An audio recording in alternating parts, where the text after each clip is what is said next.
Olá pessoal, vou falar agora para vocês da ditadura militar.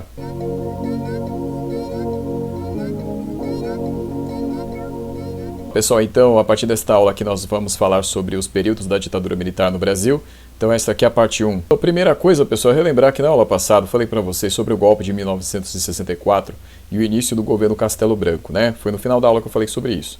Bom, primeira coisa, né, pessoal? Então, para deixar claro, o golpe de 64, ele foi feito por uma camada de civis e também pelos militares, né? Principalmente pelos militares, porque foram eles que acabaram tomando o poder, mas eles foram apoiados por alguns setores da sociedade civil. Então, uma parte da Igreja Católica, uma parte das elites empresariais, uma parte, então, da imprensa. Pessoal, tá aí a foto do Castelo Branco. Ele foi eleito indiretamente a partir do dia 11 de abril de 1964. Né? Concorreram com ele dois outros militares, né, que foram o Juarez Távora e o Dutra, né, que tinha sido já presidente do Brasil. Pessoal, é importante lembrar, houve uma articulação contra o João Goulart, o Castelo Branco participou dessa articulação, junto com vários outros militares e também setores aí da sociedade civil que eu já falei para vocês. Também houve, pessoal, participação dos Estados Unidos, tá?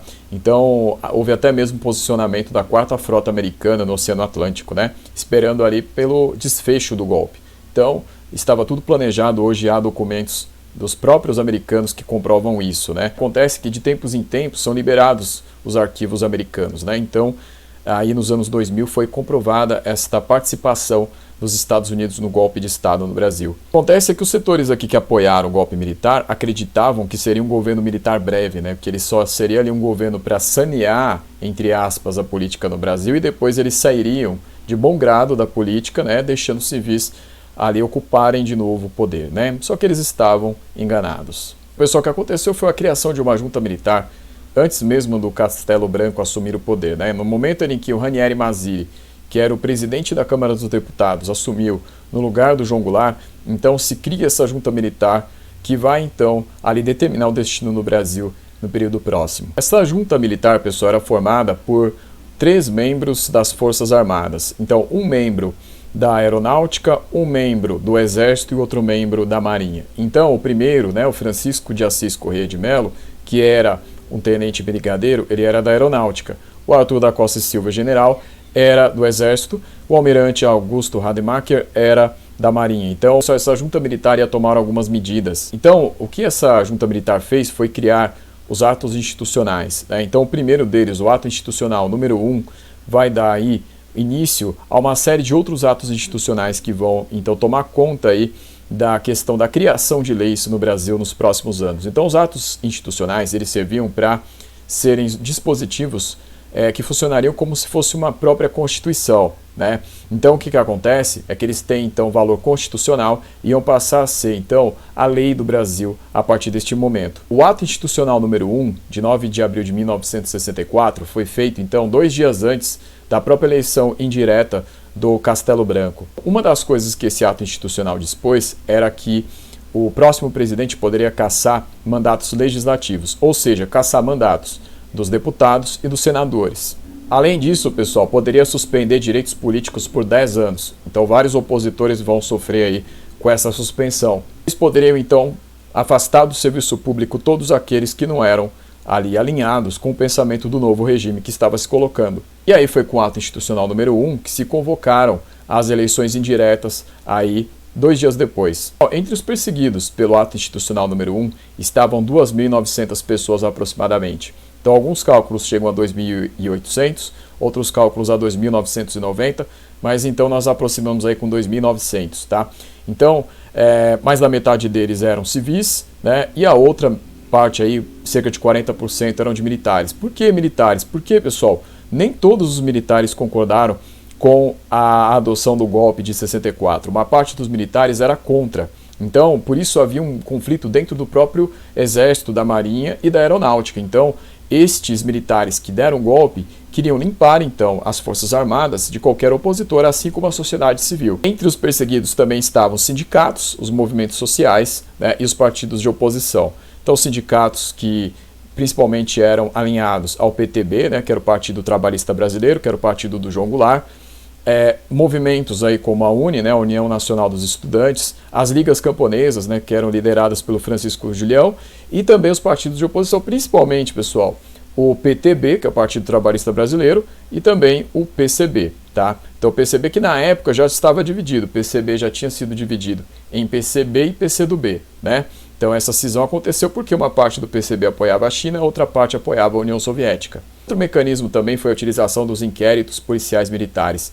Então eram formas de também se perseguir ali os opositores ao regime. E aí, pessoal, pouco tempo depois, já em 1965, veio o Ato Institucional número 2. Então ele deu um poder enorme para o presidente da República, né? No caso aí já o Castelo Branco, que agora poderia então decretar estado de sítio por 6 meses sem aprovação prévia do Congresso Nacional. Além disso, ele poderia interferir na política dos estados. Também poderia ali proclamar a demissão de funcionários públicos que eram contra o governo. Então, o Ato Institucional número 2 deu um poder enorme para o Castelo Branco. Além disso, pessoal, houve também a questão da adoção do bipartidarismo. Então, todos os partidos foram extintos e substituídos por 2 partidos. Então, um deles era a ARENA, que era a Aliança Renovadora Nacional, partido dos próprios militares, e o outro ia ser o MDB, Movimento Democrático Brasileiro, que neste momento era apenas uma espécie de oposição consentida pelos próprios militares. Então, pessoal, os liberais não ficaram satisfeitos com o Ato Institucional número 2, porque ali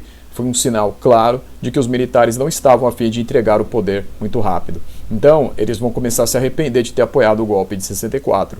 Um deles, pessoal, foi o Carlos Lacerda. Carlos Lacerda, vamos lembrar, foi aquele político que era afiliado ao DN, que tinha se oposto ao Vargas, que também se opôs ao João Goulart e que apoiou o golpe militar de 64, né, o golpe civil-militar, e agora estava arrependido. Né? Ele também era um governador da Guanabara no momento ali da derrubada do João Goulart. Né? Então agora o Carlos Lacerda vai começar a se unir com os opositores do regime, porque ele também vai se tornar um opositor.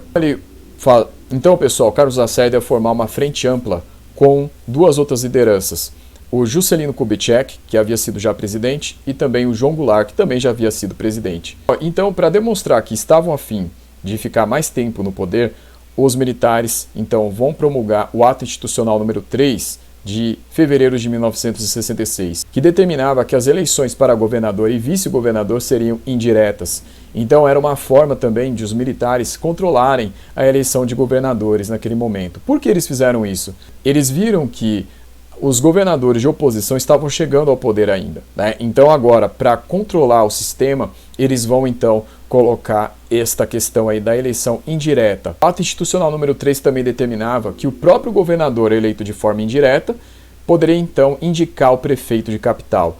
E aí o que eles iam manter livre? Eles iam manter livre as eleições para os municípios do interior, né? Então todos os municípios que não fossem capitais de estado teriam eleições livres. Então isso daria uma aparência de eleições democráticas no Brasil. E aí, pessoal, veio o Ato Institucional número 4, de dezembro de 1966, que estabelecia então a necessidade de se formular uma nova Constituição para o Brasil, aí no fim de 1966 e início de 1967. Vão se convocar trabalhos constitucionais ali no Congresso, que vão durar quase 2 semanas apenas, né? Então, pessoal, dessa forma, a questão era manter o trabalho acelerado para que não se revisasse muito ali os dispositivos, para que então isso beneficiasse os próprios militares. Então, dessa forma, eles iam ter uma Constituição que ia incorporar todas essas medidas que eles estavam colocando até então. Então, dessa forma, os militares estavam demonstrando claramente que não iam sair do poder facilmente. Então, pessoal, esse é o início da ditadura militar. Castelo Branco, então, agora está no poder. Na passagem de 1966 a 1967, vai se preparar o sucessor do Castelo Branco, tá? Na próxima aula a gente vai falar, pessoal, sobre a parte econômica do regime nesse início, né? O que se pretendia fazer, né? E aí a gente vai dar sequência para falar do próximo ditador da época militar. Então, por enquanto é isso daqui, pessoal. Na próxima aula a gente continua. Obrigado e até a próxima.